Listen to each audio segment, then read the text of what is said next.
there was an interesting phenomenon that they noticed with the nuclear bombs. And this phenomenon was basically when a nuclear bomb would go off, they would notice flakes of metal, they would say.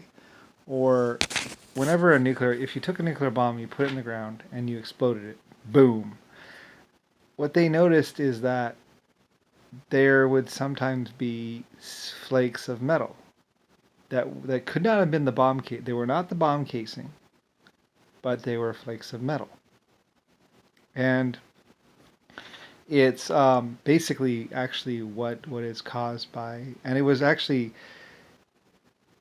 even from normal dirt they were noticing it or something. It didn't exactly even have to be a because I did some sand tests or whatever, and what they noticed was, and it's what my whole theory is about with the whole the changing state of matter, that you can change the state of matter. Heat, pressure, intense heat, intense pressure will change the state of matter. It makes it denser. It compresses, and or something like that. There is a compression and a release stage. Like you can heat and pressure will compress molecules or something, or make it does something to them, like they can compress or something. But there would be flakes of metal left behind on the thing, that where, like, even from dirt or sand, it would be like the material changed state basically.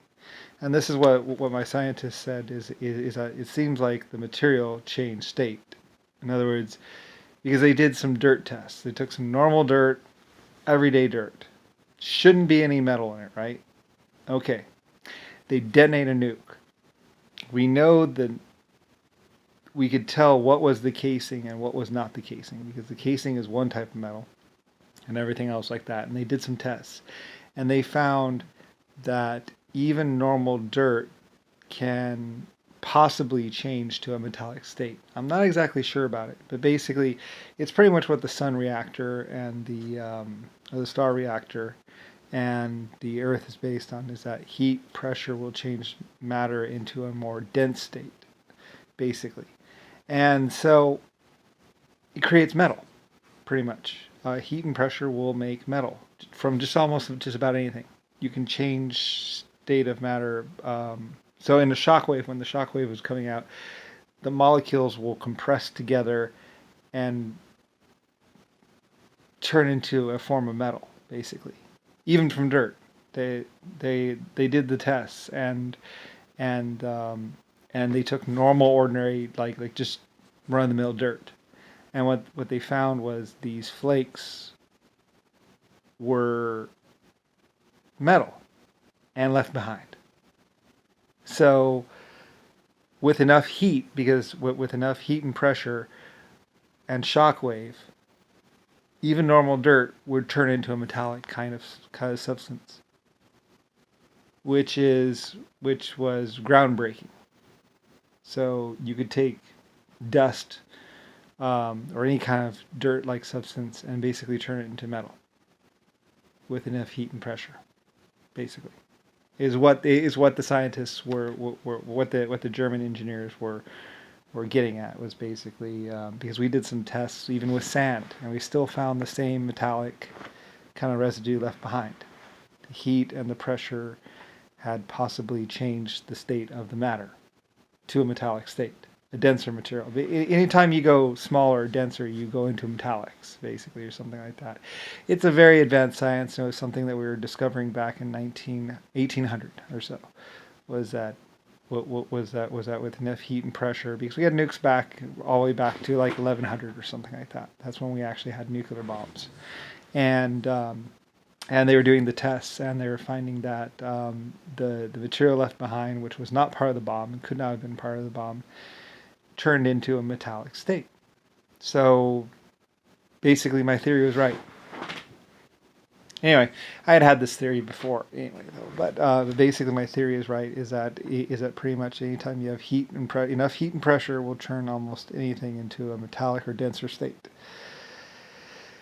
And this and that, and I, the my German scientists were very excited about it and wanted to release papers and everything. I said, well, let's make sure we were right about this before we release papers on it. And then they did.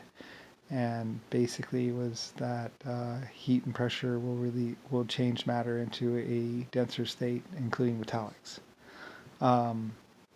And it was groundbreaking for 1100 for some people, and in 1920 or so they also noticed it again. Apparently, I mean there couldn't have been any bomb casing left or anything like that, but there are these like little triangle shaped or like little I don't know exactly what they were exactly, but they found them, and they couldn't have been from the bomb, and they said it's from the material that was in front of the bomb. So I guess maybe when the bomb is actually what's it called, something about I don't know. It might have been like a closed-in thing because we did these tests where we just drilled a vertical thing and then put the bomb in there and went boom to see what would happen with a nuclear bomb. And anyway, so but I mean the star reactor and the Earth's reactor basically are kind of basically based on that. You know, we're kind of creating metal down there, and same thing with the star, and it's kind of like they were changing states of matter. Anyway, though Republicans, of course, they took it and destroyed it or whatever. You know, or yeah, I didn't exactly. I was like, well, that's cool. That's basically what I remember as well. You know, is that heat and pressure will change the state of matter. So anyway, Nixon or whatever. That's kind of how Nixon got to be accredited scientist. He took other people's accredited scientist work, and then he released it as his own. So people actually thought he was a scientist.